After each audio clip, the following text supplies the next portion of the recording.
Let me reconvene us, please.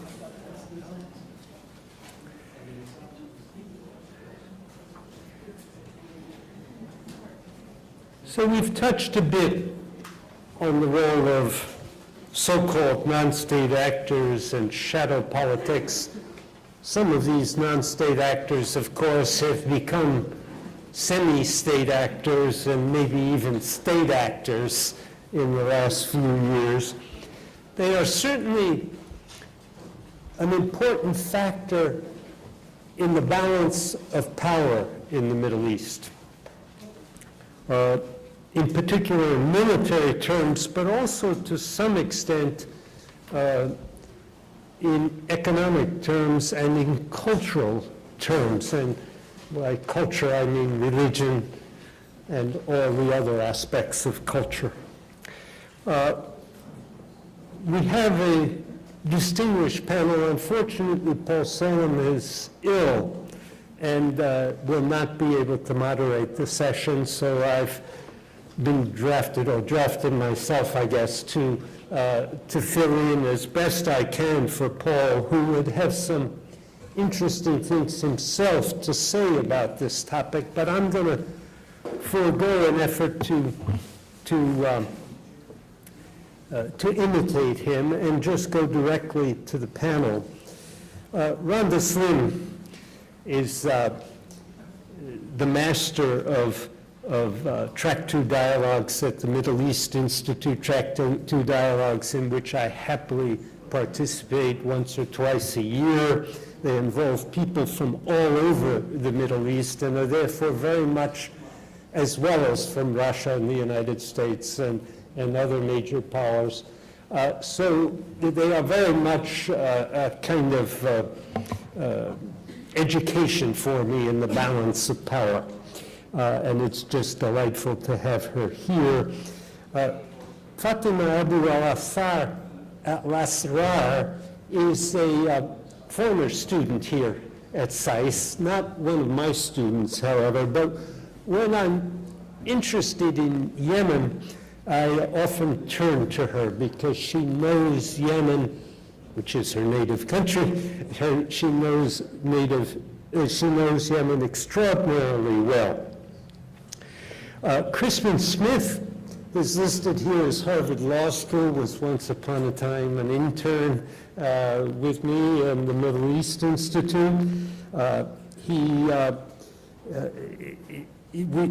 He speaks only for himself on this occasion. He is, in fact, also a British Army officer and is extremely knowledgeable, and in particular about the region as a whole, but in particular about the Kurds as well as the PMF in Iraq.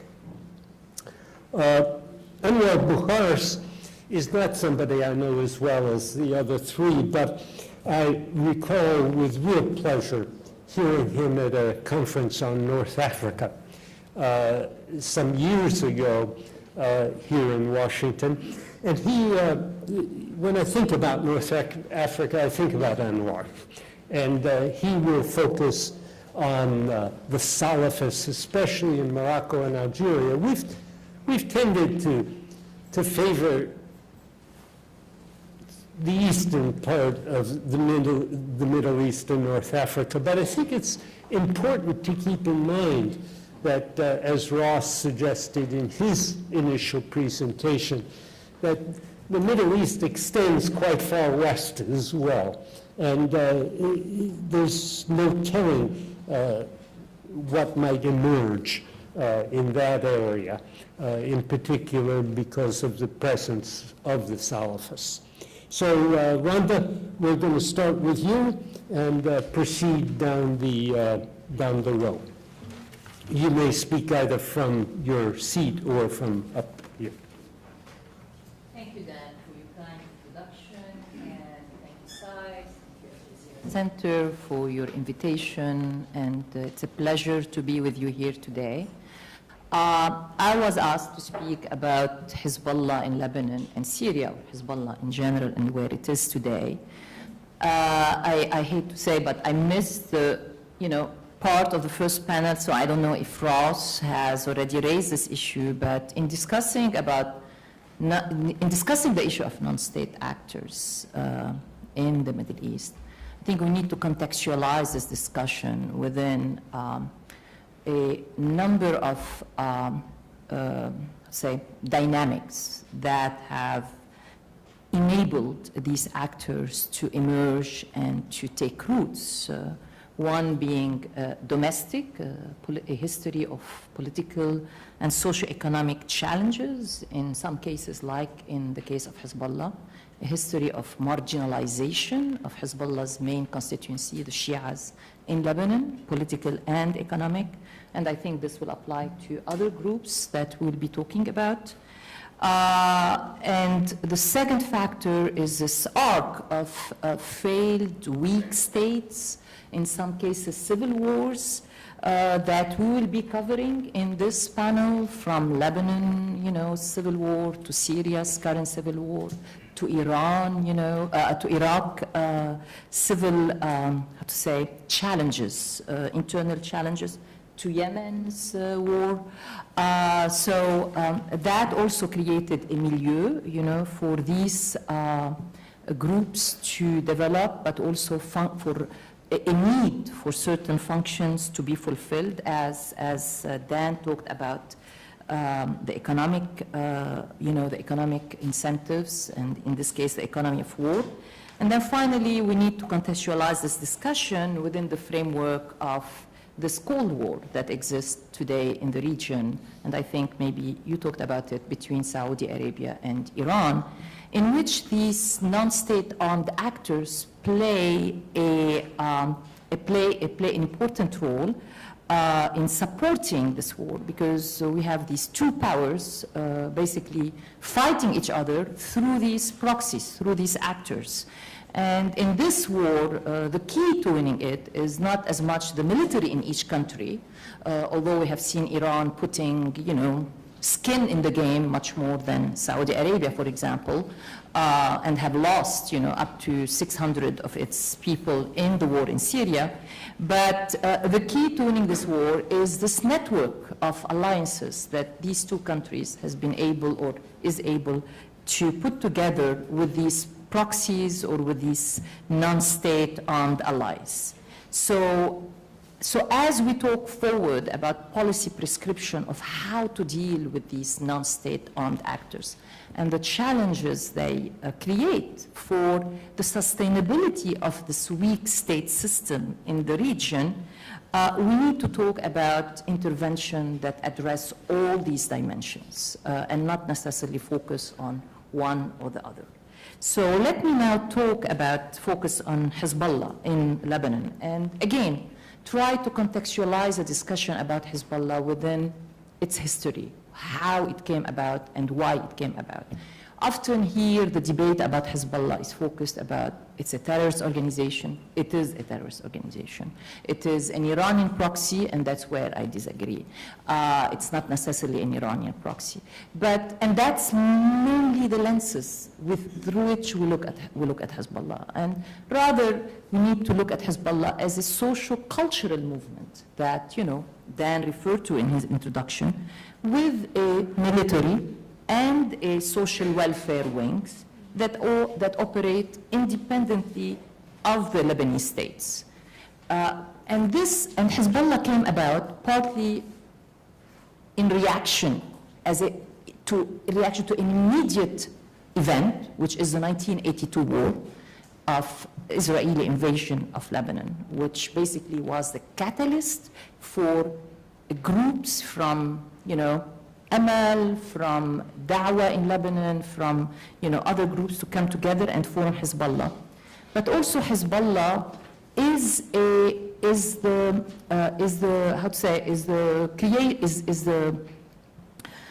comes after a long struggle, political struggle of Shia in Lebanon, started in the 1970s by a cleric of dual heritage, Lebanese and Iran, by the name of Musa Sadr. If many of you remember, and I don't know how many of you remember, but in the 1970s, the first really attempt at politicizing and eventually militarizing the Shia cause in Lebanon, in terms of empowering Lebanon, Lebanese Shia, was this attempt by Musa Sadr and the foundation of what they called the movement of the deprived and the disempowered. This was the antecedent to Hezbollah.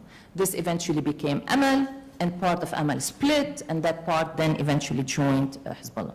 But the real, the real mentor of the Sadr political party in the 70s goes way back to the Dawah party in Iraq, which was established by Muhammad Bakr Sadr, which was a party established at the time to promote Islamic government and to promote, to fight secularism at the time in the region, and to promote Islamic values and ethics and political awareness, especially among Arab Shia.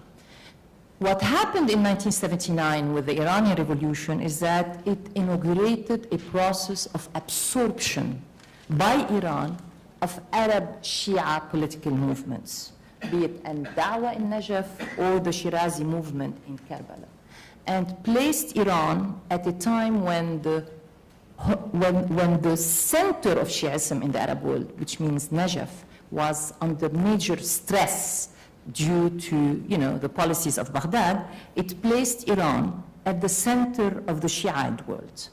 And that's the beginning, in my opinion, of this relationship that eventually crystallized between Hezbollah, a Shiite party, and Iran.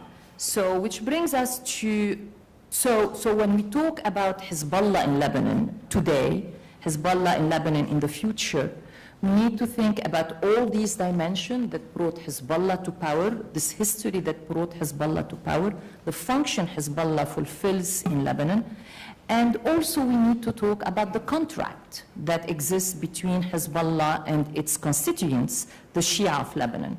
And it's a contract that seems to have withstood the test of time. In the election in May, which just happened, parliamentary election in Lebanon, Hezbollah and Amal were able to garner 26 seats of the 27 seats reserved for Shia in the Lebanese parliament. So despite all this talk, despite this history of attempts by the US to break this contract between the Shia of Lebanon, at least the great majority of them, and Hezbollah, so far this contract has not been broken. And to break this strong contract going forward, we need to think about, again, contextualizing it within the domestic politics of Lebanon, meaning re-engineering the Lebanon's political contract. We need to think about the role that Hezbollah plays in the region today in terms of ending the wars, ending this regional Cold War, and the support that it gives to groups like Hezbollah, and again, eventually addressing the catalyst, the raison d'etre, the mission that Hezbollah is able to spin over and over, which is the Arab-Palestinian conflict. In terms of where is Hezbollah today is a regional actor, but this is what Hezbollah has aspired to be since 1985, when it was officially founded. What happened is that the regional context, be it Arab uprisings, be it this regional Cold War, be it Syria, be it whatever, created new opportunities for Hezbollah to realize what it always wanted to be, which is a regional actor.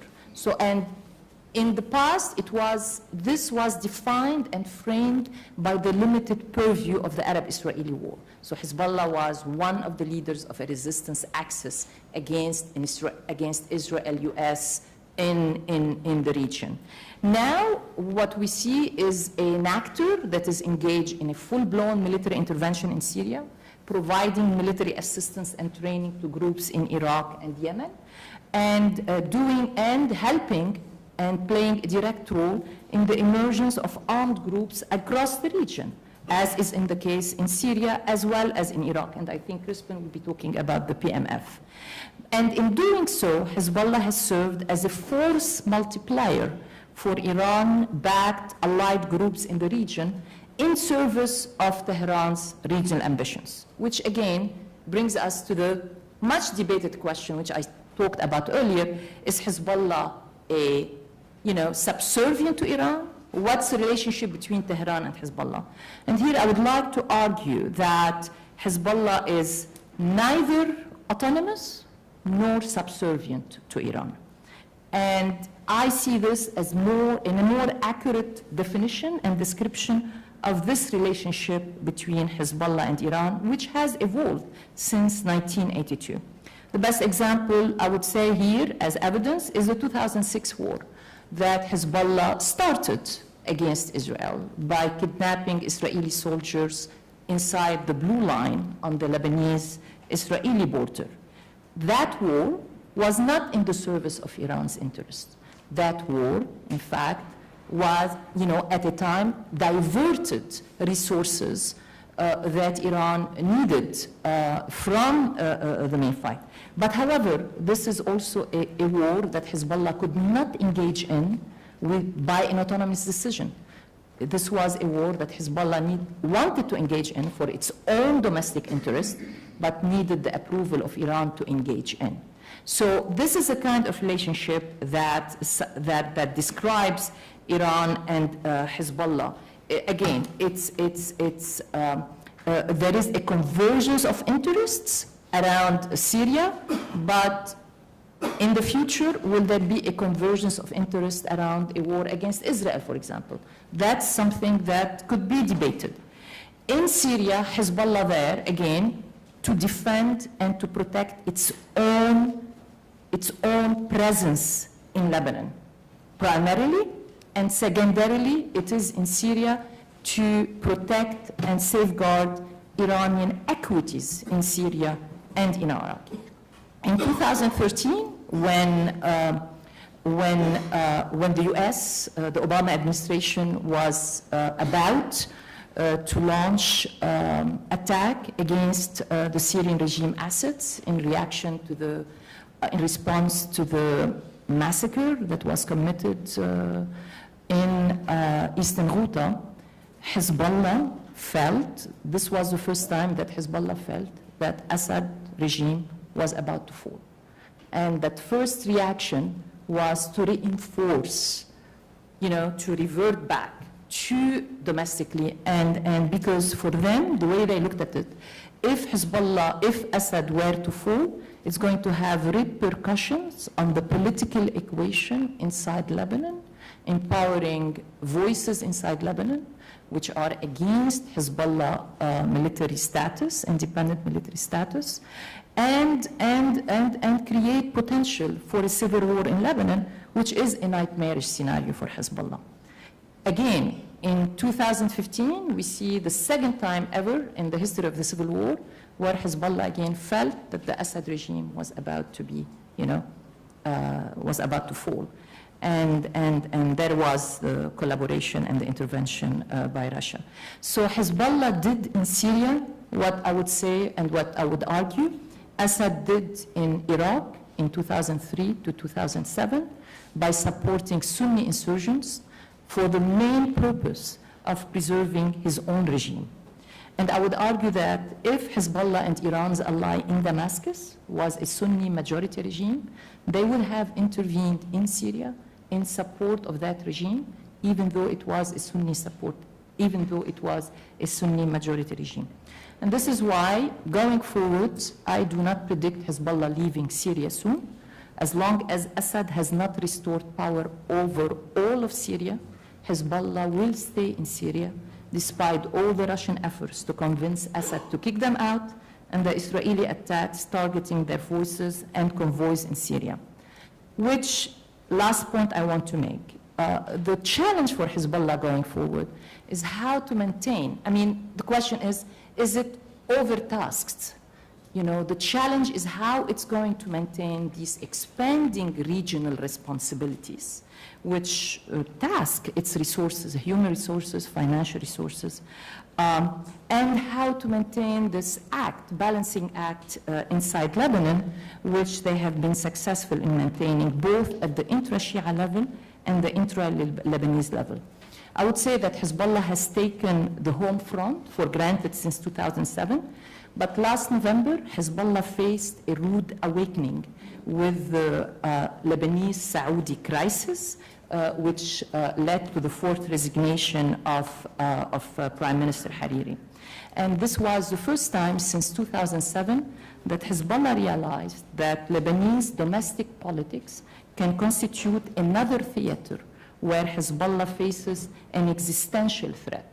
Unlike Syria, Hezbollah has political challengers in Lebanon. They do not have military challenges in Lebanon. In Syria, they do have military challenges. So going forward, last point, in a future war with Israel, again, given these regional responsibilities, given the home front and the dynamics within the home front, I think if there is, let's say, the hypothetical scenario of Iran's demanding Hezbollah's to go into war with Israel, against Israel, will Hezbollah accede to that?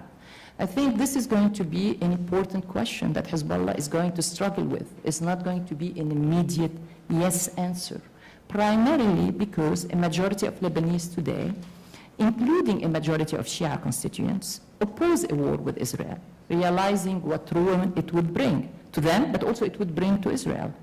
And Hezbollah will not be able, again, given the multitude of tasks it's in the process of balancing and carrying, cannot just ignore this kind of concerns, this kind of position that exists within large segments of the Lebanese population, knowing fully well that Lebanon's sectarian politics has outdone stronger parties than Hezbollah before.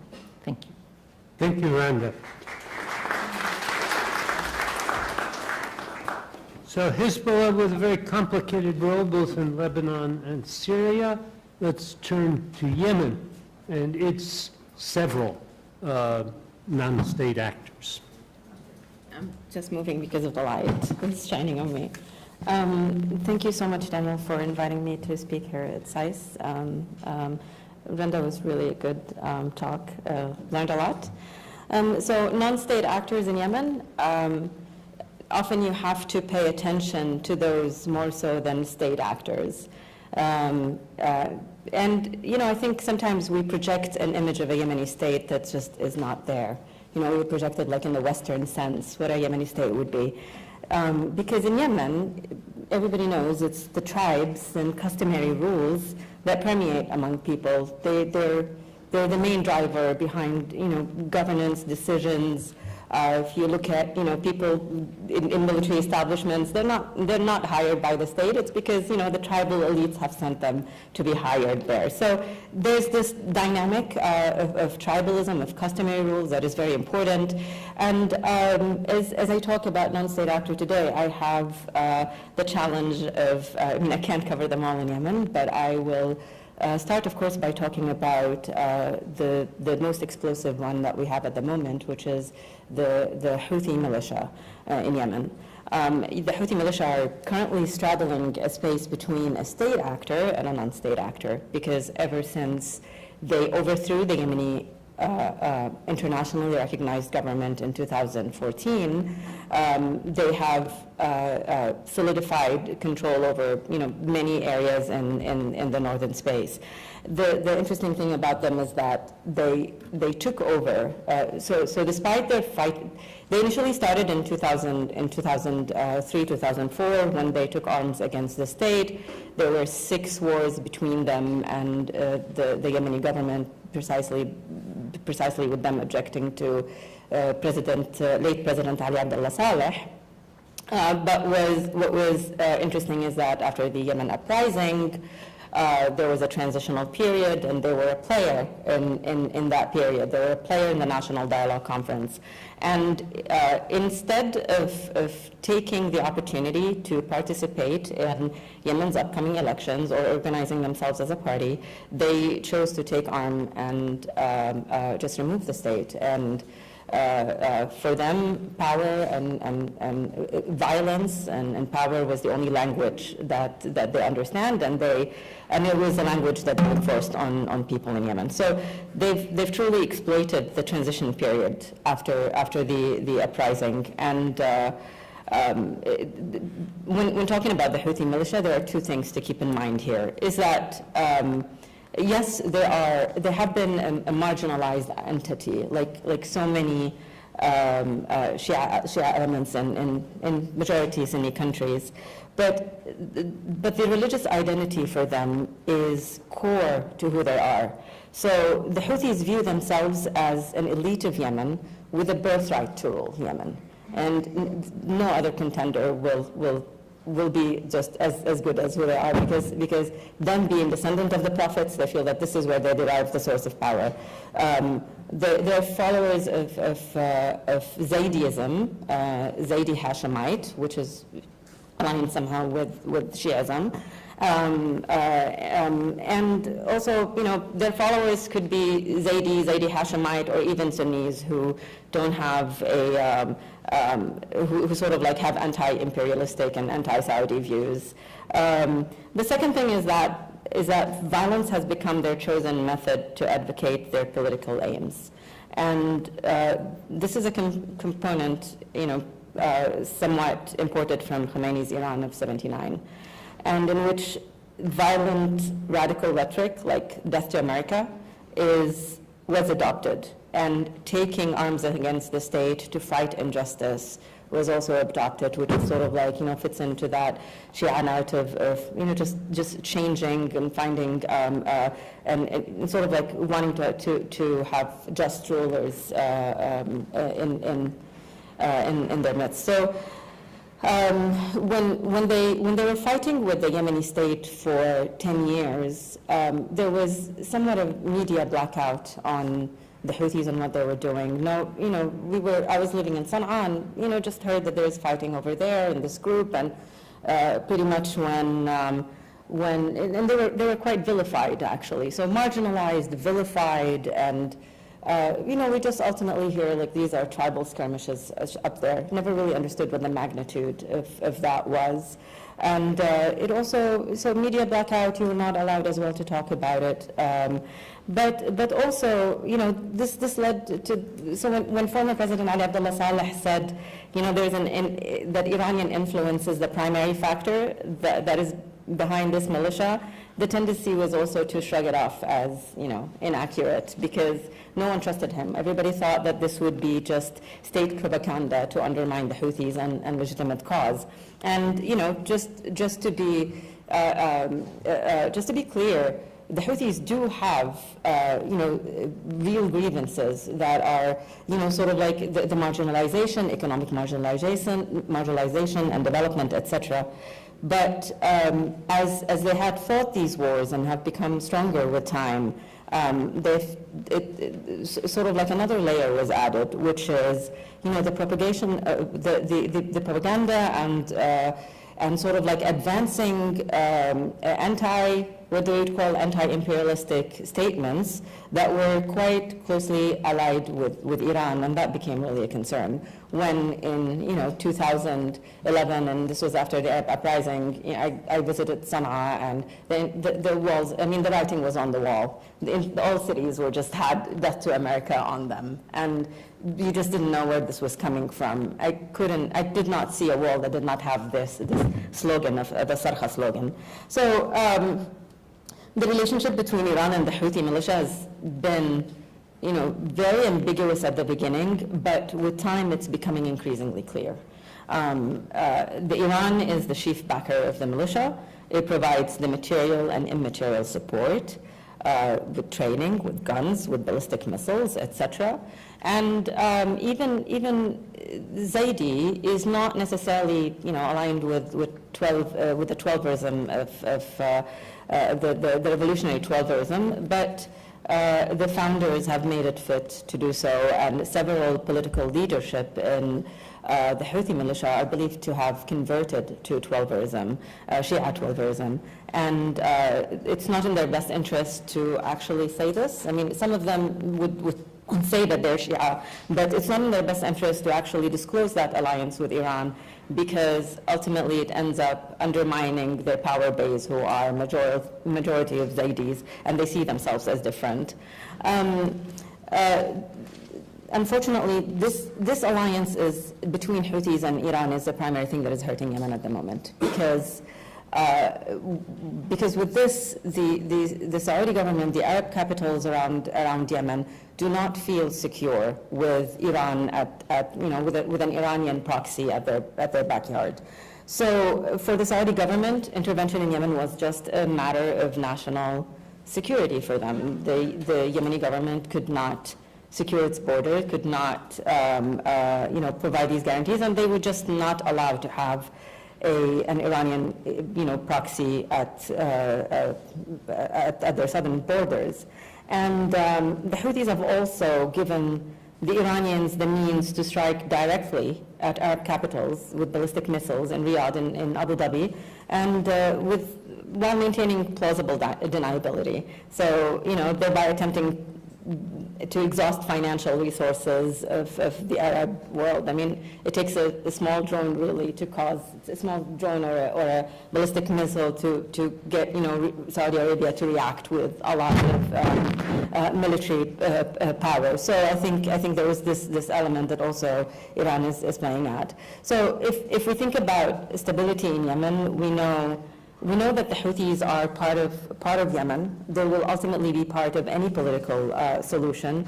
But if we remove Iran from the equation, I think a political solution would definitely be real here. So for the Arab countries who are concerned about this war, for the Yemeni government as well, it's this alliance with Iran that could change basically the process and could end the war. And the problem here is that the longer that the war goes on, the more that the militia expands its power base. There are 2 points that I just wanted to mention before I move into the other state actor, is that the Houthis have been able to get hold of the majority of Yemen's highlands. But this is not necessarily because they have buy-in from the people, but it's because that when they seized urban area, they seized it with assistance from their nemesis, Ali Abdullah Saleh, whom they fought for 6 years. Like it's quite ironic, it's quite complicated. But they've allied with him against the Arab coalition and expanded their power base that way. And in rural areas, in tribal areas, they were able to fight them off because the tribal areas just has a history of fighting any type of invasions. So you don't see them anymore in rural areas, and with some empowerment with the Arab coalition, they have been able to relinquish much of the land that they attempted to seize. In sort of like looking as well at the war dynamic today, initially in 2014, they controlled 90% of Yemen territory, and currently it's 85% of Yemen territory is under the Yemen's internationally recognized government control. This is just in brief. It's sort of like I just tried to give a broad picture about the Houthi militia as a non-state/state actor, but they're not the only non-state actor that is threatening instability in Yemen. In the south of Yemen, we have a totally different and new dynamic that has been just simmering for a while. So just a reminder to everybody that Yemen is a relatively new state. It used to be south and north of Yemen in 1990, and they united in 1990. And the unification was sort of was now described as a haphazard and unthoughtful unification between both, where political leadership agreed, and this political venture did not necessarily materialize well for the benefit of the people, especially in the south of Yemen. By 1994, there was a civil war, and in which the unification was reinstated, and this gave the Southerners the feeling that they're under Northern occupation. So they have continued to talk about their case as Northern occupation. And of course, just like what happened in the Houthi areas in Sa'da, the state have repressed and marginalized and further exploited what was going on in the south of Yemen. This ultimately, this exploitation of the South fomented irrevocable feelings of resentments, and regardless of the political environment or circumstance that the South is in, they will just tell you that they don't want this union with the North. So the street is driven by a desire to secede, and the concern here is that the concern from the international community, from everybody, that there was no leadership, no capable leadership that is effective to take this forward. Plus, disunity is often frowned upon in the international community. At the same time, I think Saudi Arabia does not want to see a fragmented Yemeni state at its border. So there are just some interesting dynamics here, but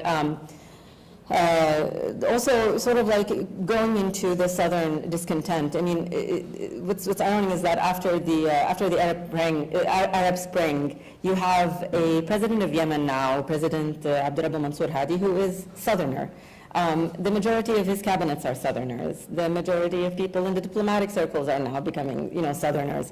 Still, the South is seeing them as elements of the former system, and that, despite all of this, they somewhat recognize the authority of Hadi, but they think, no, we still want our own boundaries and our own state.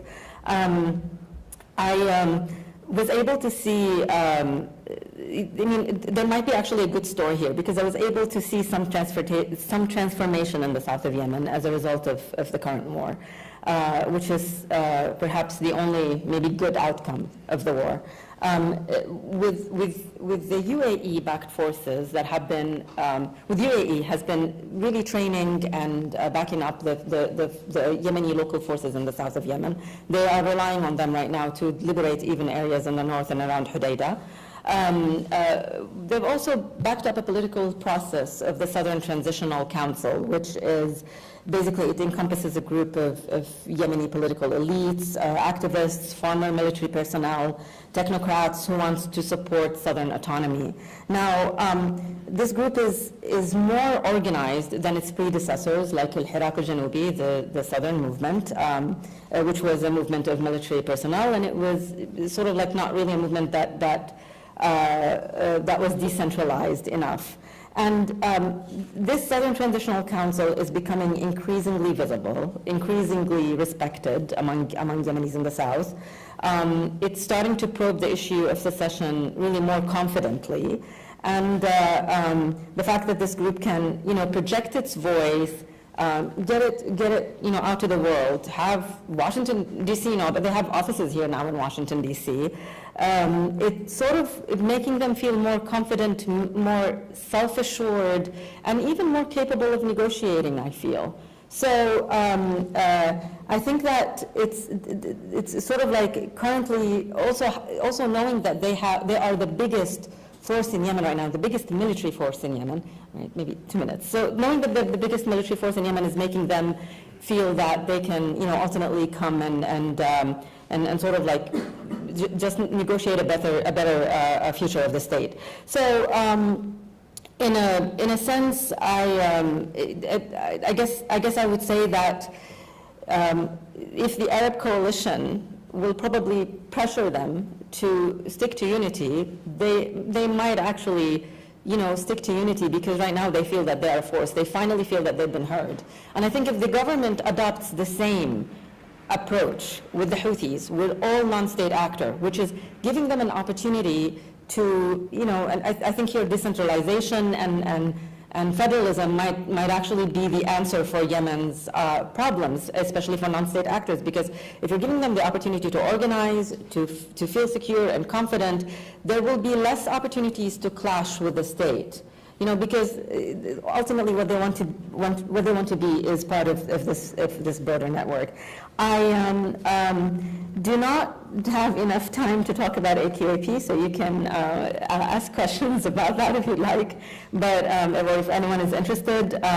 But perhaps just one thing, just one myth that I would like to debunk about AQAP in Yemen as a non-state actor is that the Houthis are the #1 enemy of AQAP, and that they are working, that without them, the AQAP influence has been diminishing. It's quite the contrary.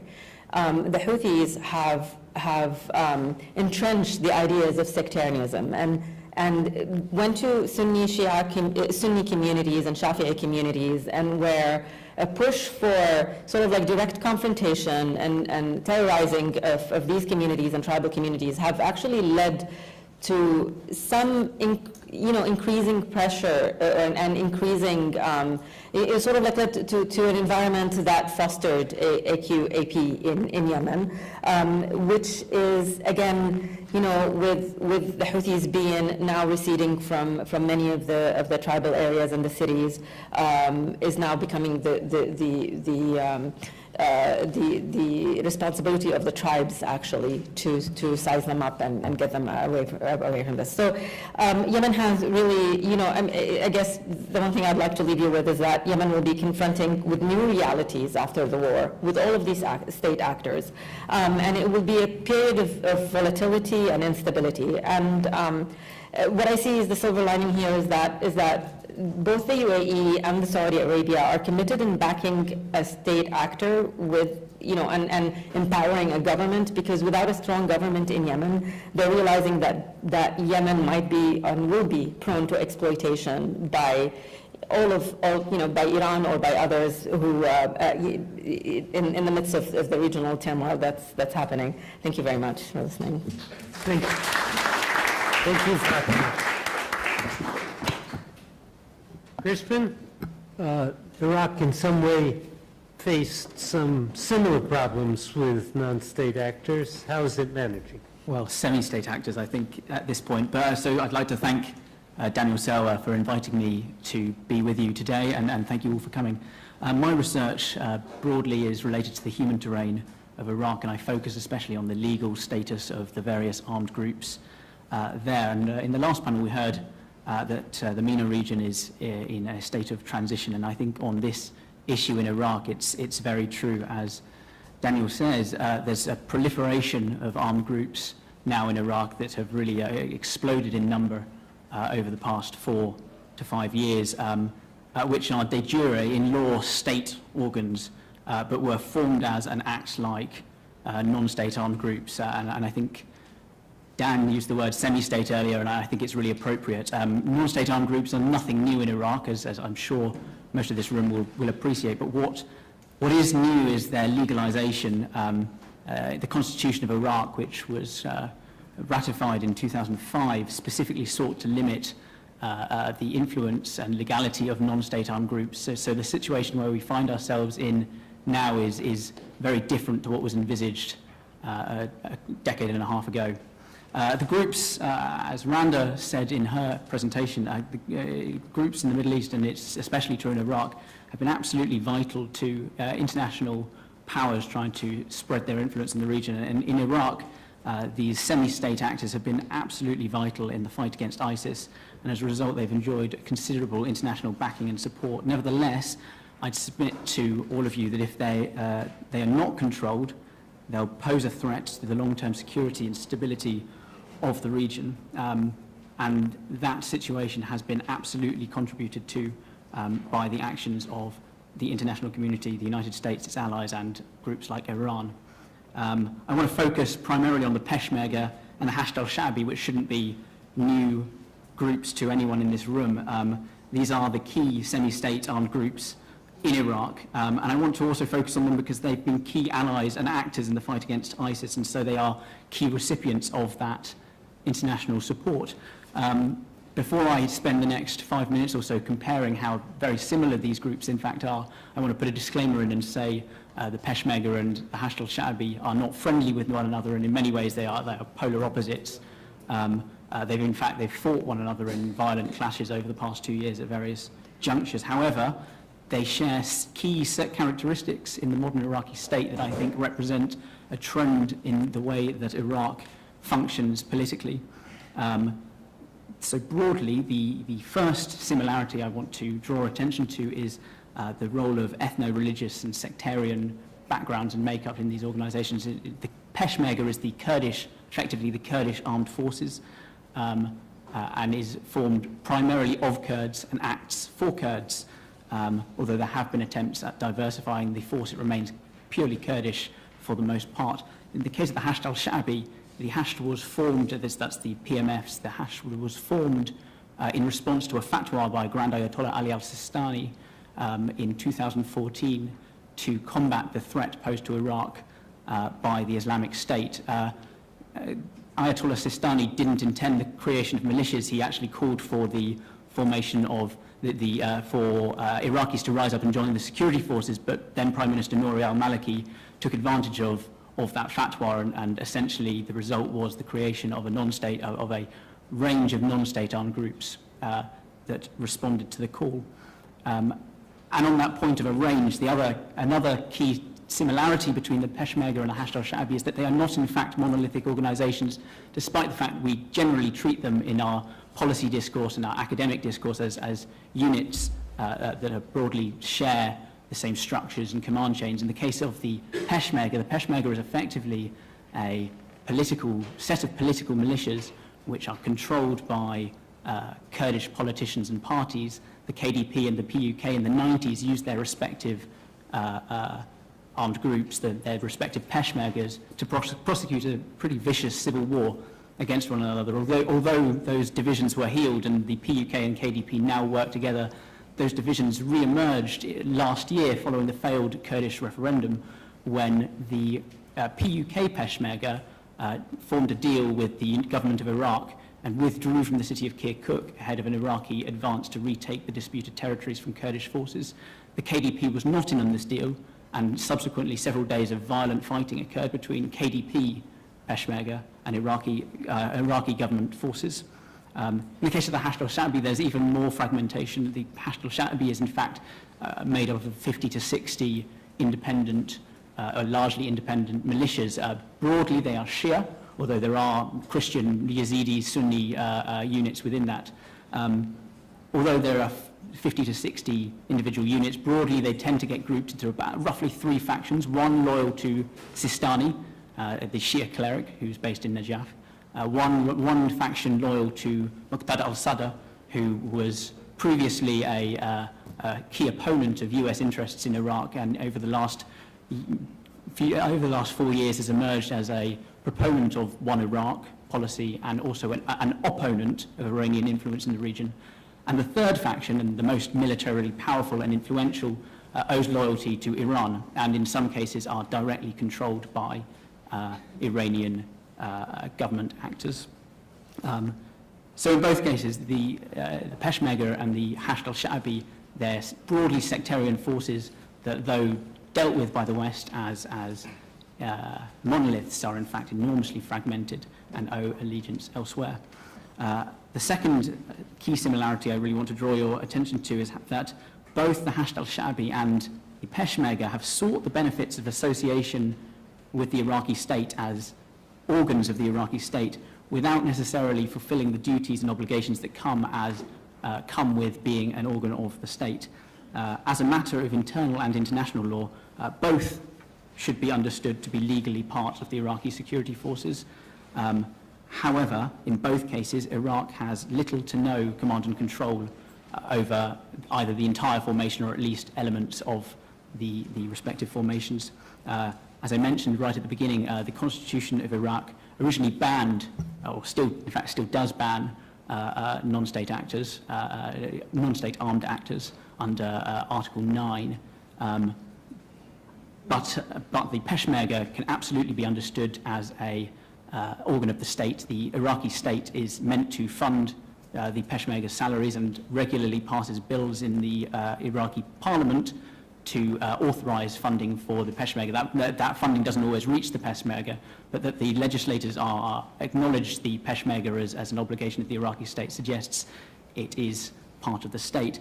The Hashd al-Sha'bi more explicitly has become part of the state. When it was first formed as a matter of constitutional law, it was absolutely in violation of the constitution. But since that time, in 2016, the law of the Hashd al-Sha'bi has been passed, which incorporated the Hashd piecemeal into the Iraqi security forces.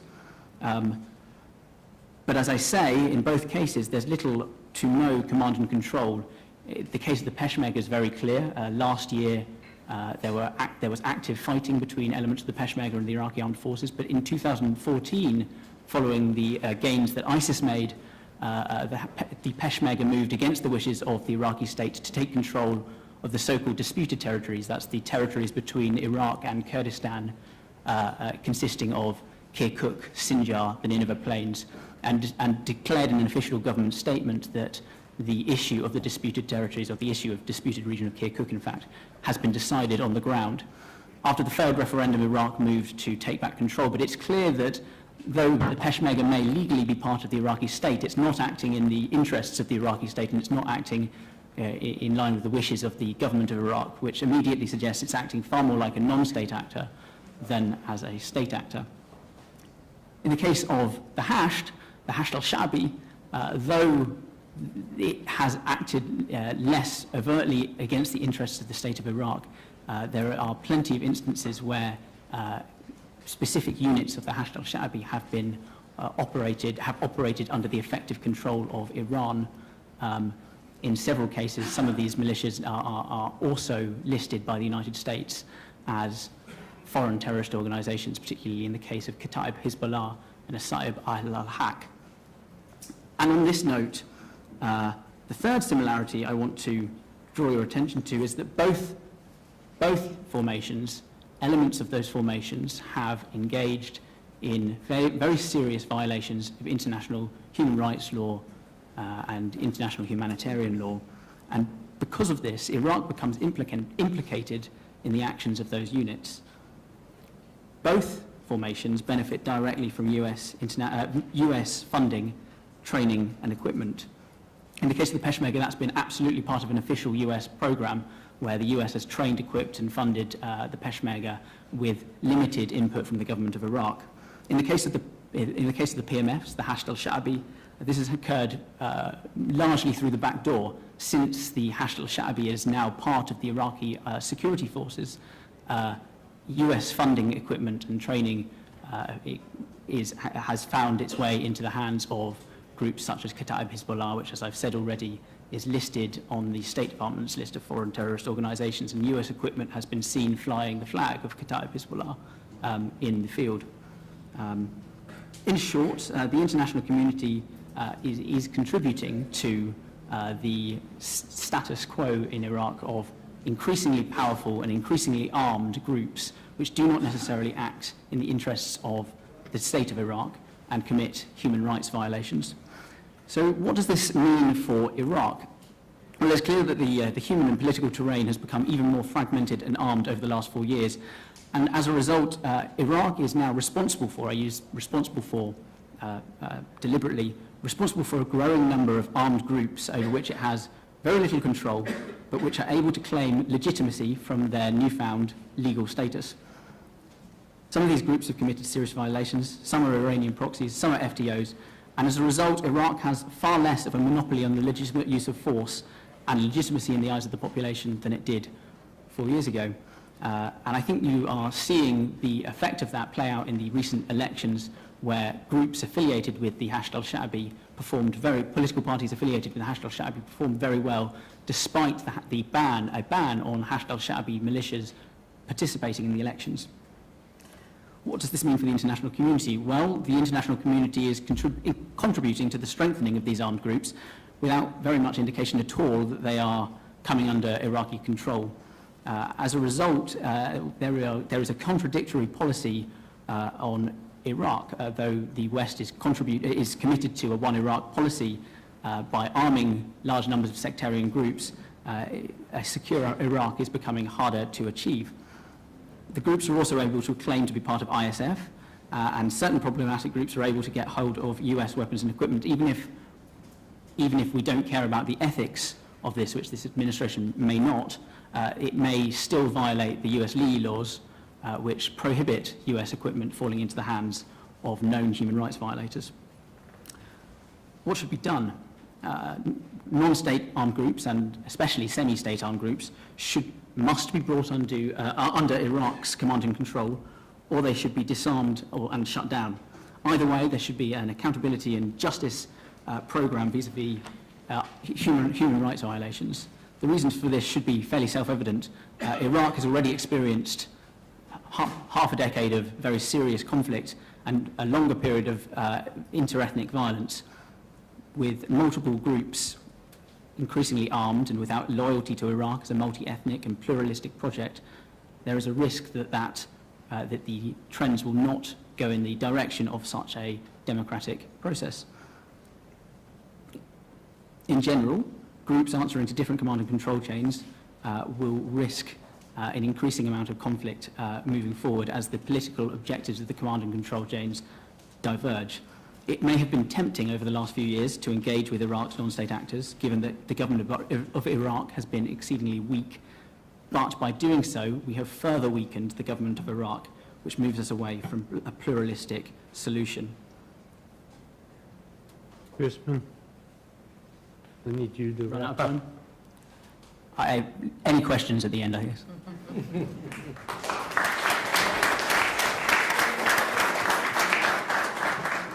Anwar, we really haven't talked much about the Salafi jihadists yet.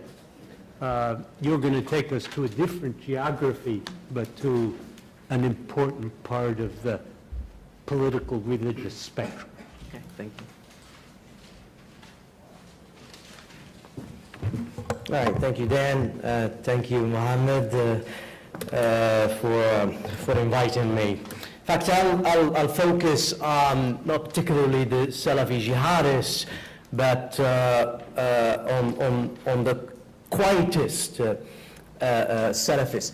In the turbulent world of violent extremism, I mean, Salafism has become a catch-all term for irrational dogma, for violent zealotry that can neither be reconstructed nor accommodated.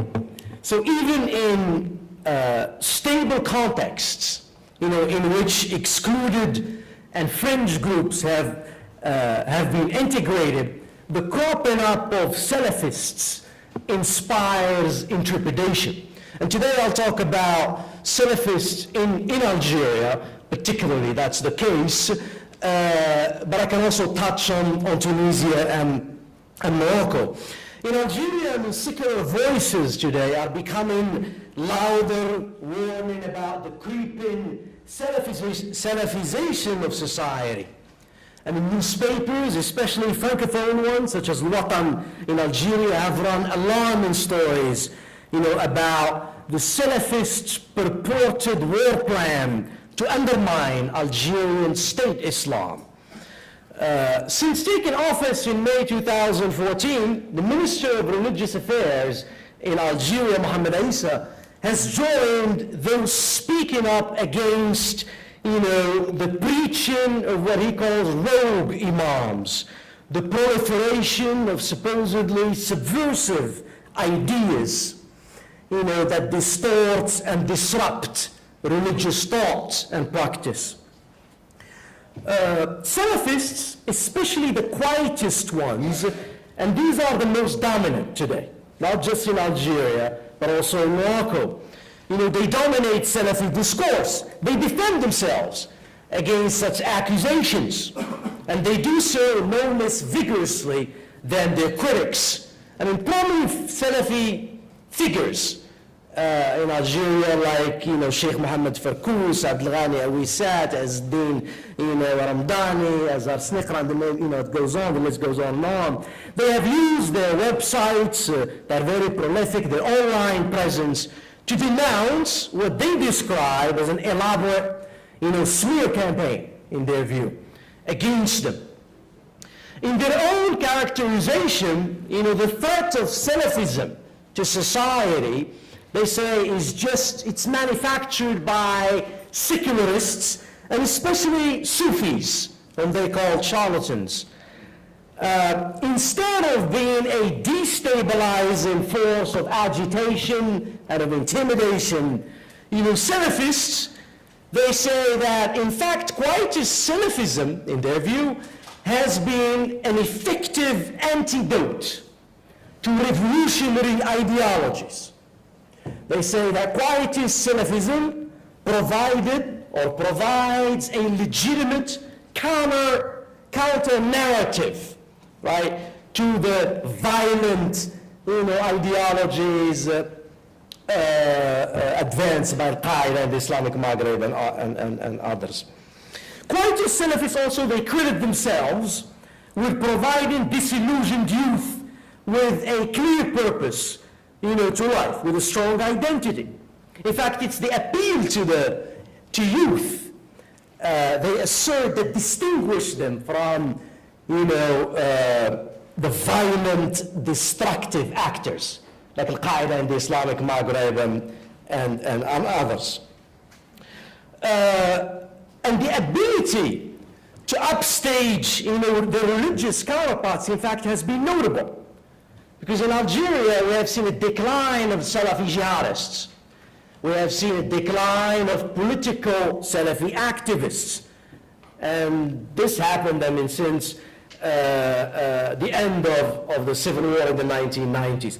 So the steady expansion of quietist Salafism in Algeria, quietist Salafism eschews, political activism, is a manifestation of the decay of state institutions, is a manifestation of the decay of political parties, especially Islamist ones.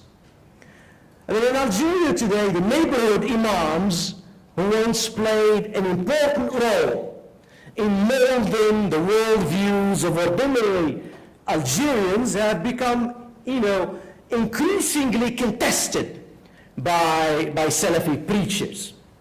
Algerian Islamists, political Islamists, they have sunk into a form of intellectual lethargy. Algerian Islamists, they're largely disconnected from their constituencies. The same has befallen Sufi organizations. Sufi organizations whose practices are viewed by an appreciable number of Algerians, if you trust surveys and through anecdotal evidence as well. Most Algerians, they view Sufism, as beyond acceptable Islamic jurisprudence. So the state, the Algerian state, has played a non-negligible role in the surge of quiet Salafism today in Algeria. As you can imagine, the Salafists, the quietist Salafists, are known for their loyalty to the regime. The quietist Salafists are staunch opponents of violent, Salafi jihadists. They are staunch opponents of politicized, Salafists and also Islamists. So it's not surprising to see that the regime in Algeria today and elsewhere, they have allowed apolitical Salafists to operate, for example, their own private schools, to operate their own businesses. Several Salafists who have renounced violent extremism, and now they have become quietist Salafists, they have become actors, important actors in the informal sector. If you read the Algerian press, it covers, it has extensively covered these quietist Salafists that are thriving thanks to the facilities awarded to them by the state, but also by the connections that they have established with business counterparts, in Saudi Arabia and elsewhere. The onset of the 2011 Arab uprisings have only increased the utility of quietist Salafists for the Algerian regime. All the main, for example, quietist Salafists, they have denounced the Arab uprisings.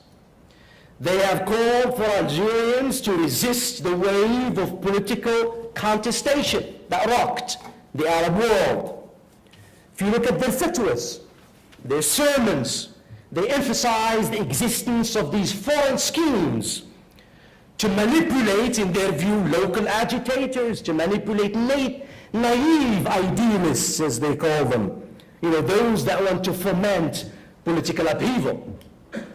They also warn that, the West and others, they have embellished the virtues of democratic revolutions, and they have fueled them through social media.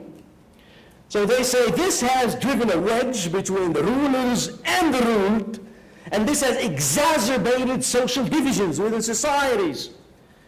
So they warned Algerians that this would inevitably lead to a rise of insecurity, and a return to civil war. Abdulmalik Ramdani, very famous, is based in Saudi Arabia. He's an Algerian cleric. He issued a 48-page fatwa urging Algerians not to fall into the trap of sedition. He issued this fatwa from Saudi Arabia. So echoing the oft, admonition of the stalwarts of global Salafists, they asserted that, look, as long as the commander of the nation is a Muslim, you must obey and listen to him. If the ruler falls short, right, in his worldly duties, then he said in his fatwa, he advised prayer and patience, because that's better in his view than chaos and war. Muhammad Ali Farkus, this is the dean of quietist Salafism today. If you go to his website, it's been visited by millions of people. He's an Algerian cleric whom the quietist Saudi cleric Rabi al-Madkhali designated in 2018 as the representative of Salafi Madkhaliya in Algeria. He opposed the Arab uprisings as well. He used his online pulpit to urge Algerians not to join protests. He issued even fatwas condemning self-immolation. He said if you self-immolate yourself, like what happened in Tunisia with Bouazizi, he said that's a transgression against God's will. Right? So as for public demonstrations, for marches, for sit-ins, he denounced them as modern ideas. He denounced them as methods inspired, he said, by the French Revolution. So even when discontent, even when grievances are real, and they are real, he said, people's claim for redress should not be expressed through protests. It should not be expressed through strikes and through sit-ins. Because if they do, he said, you will fall to cultural contamination, to discord and to chaos. So the quietist Salafis, these are the most dominant today in Algeria, right? Their attacks on partisanship, their attacks on factionalism, has been challenged by political Salafis in Algeria. But the political Salafis, they are not allowed to have their own political parties, like in Tunisia, which they do, for example. So the prohibition and the absence of credible public opinion surveys makes it very difficult for us today, to know the degree of support that political Salafists have among the population, right? Salafi activists, they claim that the youth is yearning for representation in the established order. That's why the state should allow them, to create their own political parties. But keen observers of the phenomenon, they doubt that active Salafists today will be able to recreate the political and electoral, tsunami that the Feast did in the 1990s. The jihadi Salafists have not fared any better in Algeria. The onset of the Arab uprisings and the ascendancy of ISIS did not have any noticeable impact on the jihadist landscape in Algeria. Zero. Unlike neighboring countries, like Tunisia, where we saw militant Salafists and their sympathizers emerge out of the shadows, when Ben Ali fled, they emerged out of the shadows into the contested ground of street activism in religious proselytizing, into trying to mobilize disaffected youth, right, to go and join the theaters of conflict in Syria, in Iraq, and later in Libya. The jihadist presence in Algeria has remained largely contained to where it was prior to 2011. Basically in the mountains of Kabylia in the north and in parts of the Sahara in Algeria and the Sahel region. Terrorism in Algeria today, or Salafi jihadism, remains residual, even if the risks of major attacks obviously are non-negligible, as was demonstrated in 2013 when the legendary Algerian violent extremist, the dead again, alive again, we don't know whether he's alive or dead, he executed, that dramatic strike at the heart of Algeria's oil-producing region, taking hundreds of workers and foreign national hostages. So that said, the relatively low number of Algerians who have joined ISIS is a testament to the failure of its revolutionary message to appeal to a society still traumatized by what happened in the 1990s, the civil war that killed between 100,000 and 200,000 people. So the scars of what happened in the 1990s, the regime's combination of hard and soft counterterrorism strategy has significantly curtailed militancy.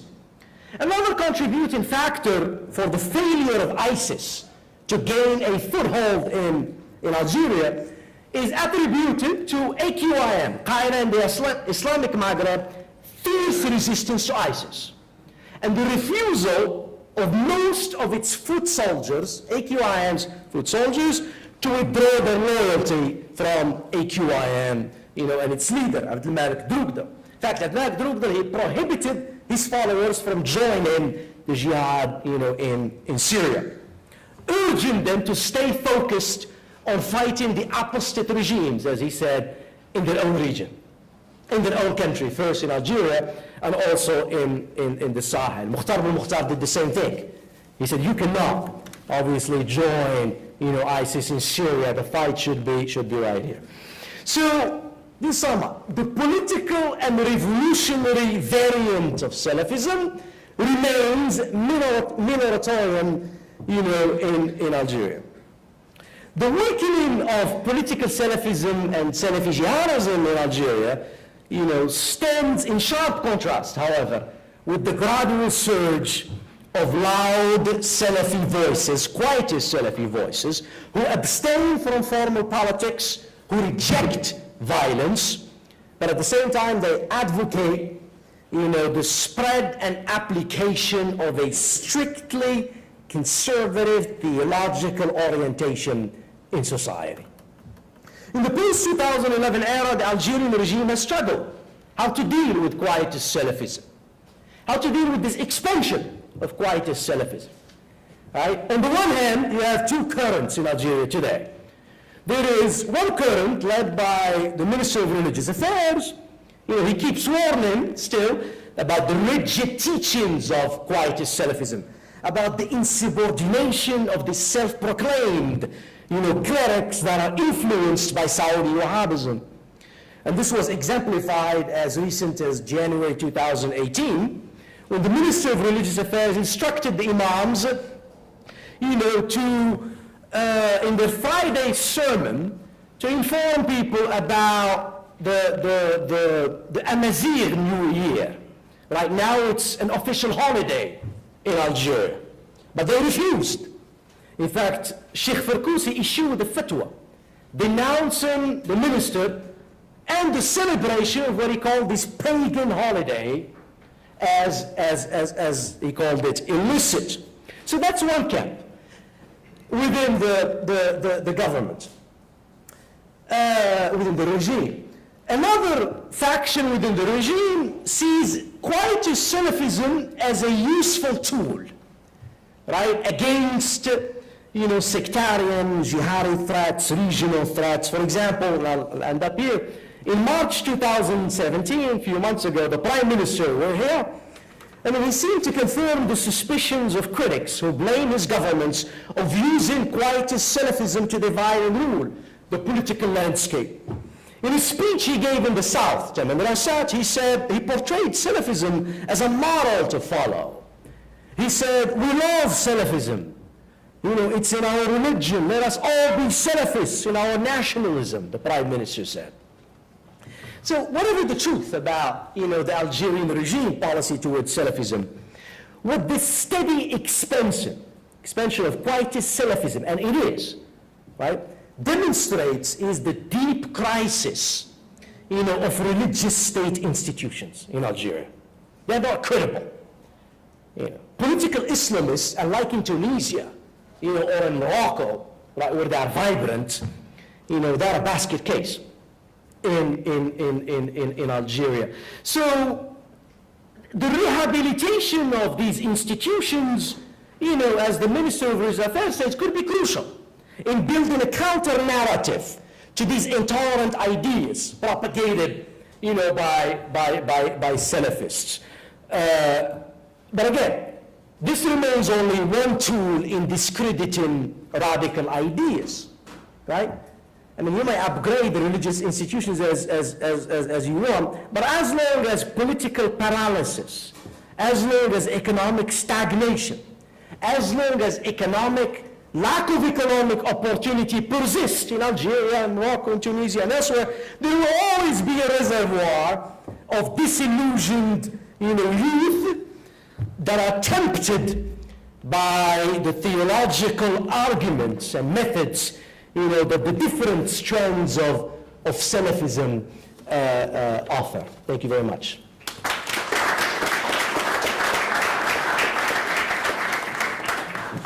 And what reminds us of how important national context is for understanding what's an appropriate response and how to deal with political issues.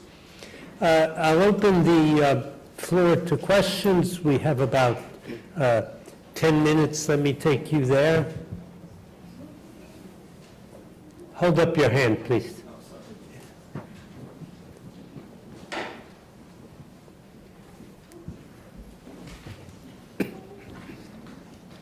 Mir Susay, George Mason University. I'd like to first thank the panel for a very insightful discussion. My question isn't really directed towards anybody specifically, whoever would like to take it, if multiple people would. We had a reference earlier this morning during the remarks to the Sykes-Picot Agreement, which many point to for showing the ongoing conflicts we see today due to its lack of consideration for, or maybe even attention to, the differences between the ethnic, tribal, and religious differences in the region. My question is, we saw that ISIS took advantage of this to rally support, and with examples such as the KRG's referendum, the ongoing Gaza conflict, and other Sunni and Shia conflicts in the region, do you believe that redrawing the borders is a feasible possibility, or will the groups have to reconcile the differences moving forward? Thank you. Let me take a second question as well, down here. Thank you. My name is Mohammed Abdullah from the Syria Justice and Accountability Center. I have a question on Hezbollah, actually directed to Randa, and specifically on your hypothesis that if the regime in Syria was a Sunni majority regime, Hezbollah might intervene in Syria. So the whole ideology of Hezbollah and how Hezbollah tried to project his intervention in Syria was based on projecting the Salafi and jihadist threats to the Shia existence in Lebanon, and also under the what's so-called protecting holy sites in Syria. And also if you put in the context what Hezbollah did for Bahrain, which is the whole sites Hezbollah did in Lebanon, cheering for the Bahrain revolution, and the intervention in Yemen definitely, and in Iraq, puts Hezbollah actually in more sectarian position than it's actually intervening to protect its own existing. My second comment on the same line, Hezbollah. 2005, 2006, I was in Syria. Hezbollah fought the war against Israel. Hezbollah was projected as the national hero of the Arab region. Hezbollah is defending everybody. Hezbollah is winning. Hezbollah. Now Hezbollah drawn itself down to be a sectarian movement that's contributing to a bloody regime and repressing its own people and contributing to mass killing of people and based on sectarian grounds. Even if that's not the reality, Hezbollah is perceived like this. Nasrallah crashed from being this charismatic leader that can basically won the hearts and minds of people, and especially young people, to the sectarian leader. And even in the war of Israel, Hezbollah will be in weakened position to fight a war against Israel now, because it does not really enjoy general public support of the youth and the public. And if you noticed when President Trump moved the U.S. embassy to Jerusalem, everybody's scared, oh, Hezbollah, what Hezbollah will do? Hassan Nasrallah appeared on TV saying, oh, let's launch a Twitter campaign against Israel and against the... He moved to be an activist now, rather being the militia leader or the charismatic military leader. Thank you. Thank you. Let me say a word of introduction to this question of moving borders. The first thing to understand is that the Sykes-Picot borders are not the current borders in the region. Sykes and Picot were pretty well-informed colonialists, and they understood perfectly well that there are Sunnis all the way to what was then the Persian border, and they drew a straight line that included Mosul and what is now Iraqi Kurdistan in the French mandate.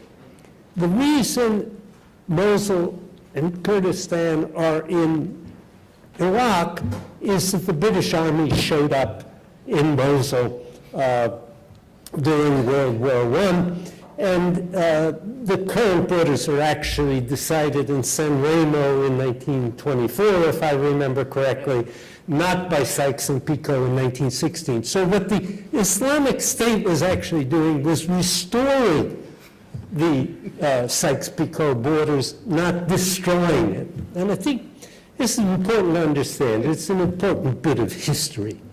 I want to add a word about the current situation. Rhonda leads a Middle East dialogue at which people are represented from all over the region, and I can tell you that one of the things they all agree on without hesitation is maintaining the current borders, Exactly. like it or not. Yeah. Did you want to add something about that? I wanted to say that, and I think except for ISIS, I do not see any other of these non-state actors calling for removal of the borders.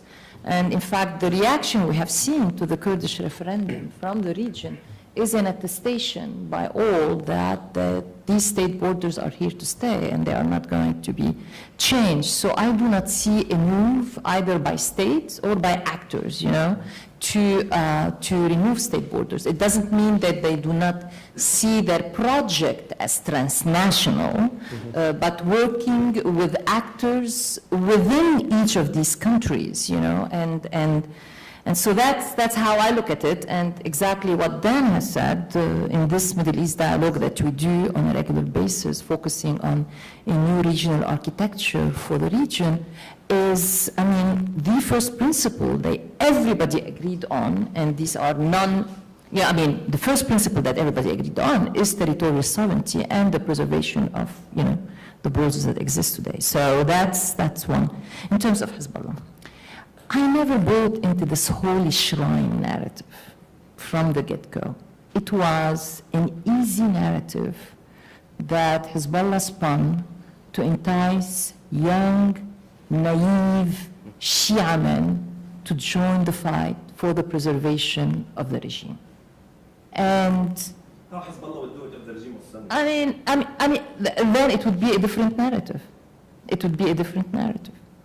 I think that was, useful within the sectarian politics of the region, or part of the sectarian politics. It turned out to be useful, But if it was a Sunni majority regime, it would have been fighting the Americans, fighting ISIS, fighting, it would have. So really, Hezbollah is there because for Hezbollah, for Iran, defeating Assad means defeating Hezbollah in Lebanon and defeating Hezbollah's presence in Lebanon and defeating Iran and defeating Iran's project in the region. This is what Hezbollah is in Syria for, and that's what Hezbollah will continue to fight for a long time. And so this whole talk about Hezbollah withdrawing from Syria or whatever, as I said, as long as there is a small part of Syria over which Assad does not have full control and has restored power over it, Hezbollah is going to stay there and invest whatever resources are needed in Syria. And you know, in the past it was the resistance narrative, now it is a shrine narrative. I agree with you in terms of its status in the region. Definitely, it has taken a major beating, and that's one of the reasons, as you exactly outlined, you don't see Hezbollah rushing to a war against Israel. That's exactly one of the reasons why that is factored into their calculus about, you know, how can, you know, whether they can win the war or not, and what are the challenges to winning this war if they decide to go to.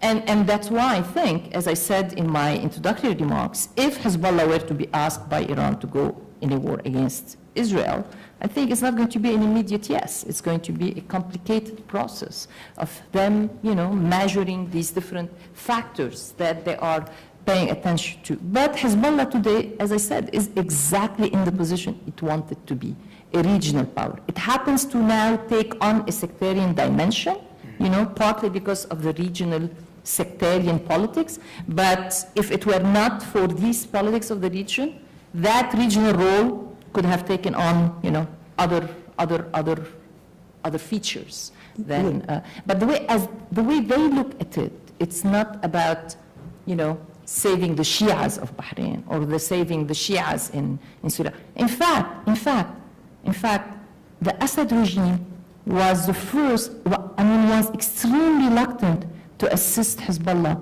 in saving the 12 Shia of Kifraya and you know, the two villages near Fua and Kifraya. In fact, Hezbollah had to beg Syrian regime at some points early in the conflict to send helicopters, you know, to have the regime agree to send helicopters to drop food to these, you know, two villages when they were under siege. So it's not about exactly, you know, so the intervention is not about saving, you know, the Shia, but and what motivates them is really saving the regime, and because by saving the regime is saving themselves.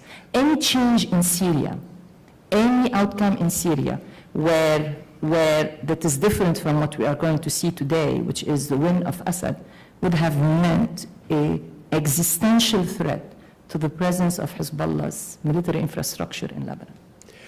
I'm in the time pressure, so what I'm going to do is just walk back through the panel, starting with Anwar, with anything you want to add, and I'll go in reverse order.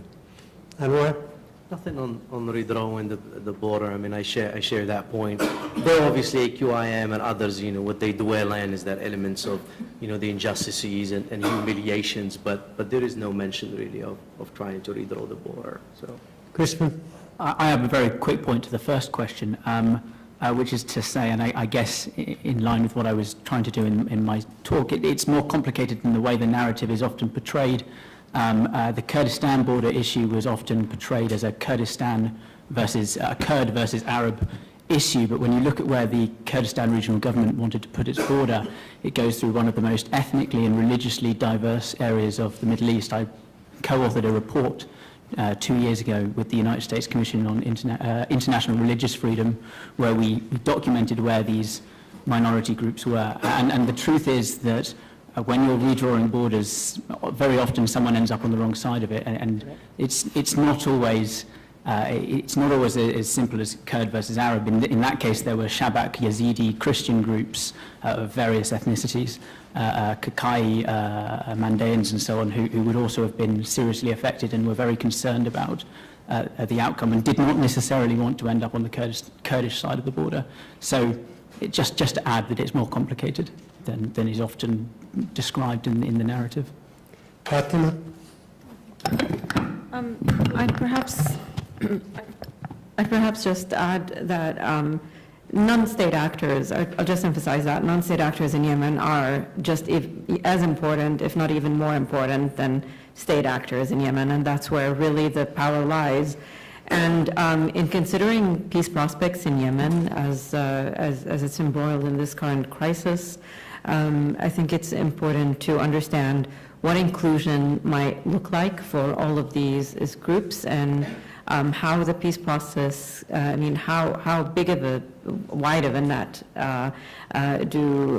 does the state want to cast in terms of, including all of these elements in the negotiation table? Rhonda, a word? One final word, and it relates to something Crispin said, but also it's something that relates to the others, which is the importance of narrative for these non-state actors. I think having a narrative that has, that can gain traction and that can sustain the test of time and that pivots around sustained, that pivots around a mission, a raison d'etre that is sustained over time is important for the sustainability of these actors. And so if I compare, for example, the PMU, versus Hezbollah, and Hezbollah's narrative is, at least for its own Shia constituents, it's around two pillars. One pillar is fighting Israel, and more not because of the Arab-Israeli conflict as much as fighting Israel to protect Shia majority regions in the south and others from constant Israeli attacks on them. That's one. And the second pillar is to have their weapons as a means to guarantee the political and the economic empowerment of the Shia. These are the two main pillars of the narrative that Hezbollah has vis-à-vis its major constituents in Lebanon. The PMU do not have this narrative. It's going to be very hard. There is no, initially it was about fighting ISIS. Well, the fight against ISIS is winding down. There are still pockets, but they are no longer the kind of existential threat to the Shia that they used to. And the second, in Iraq, the Shia, l'état c'est moi, who are they going to empower? It's already, empowered. So it's going to be a challenge for the PMU to be able to sustain the kind of popularity that they have garnered today in the last election in the long term in the absence of such a narrative. I repeat what I said at the end of Anwar's presentation. It strikes me that though non-state actors, or what we call non-state actors, are important in all these different places, they're important in strikingly different ways. And it behooves us to try to understand those different ways, and this panel has done a great job of it. Thank you very much.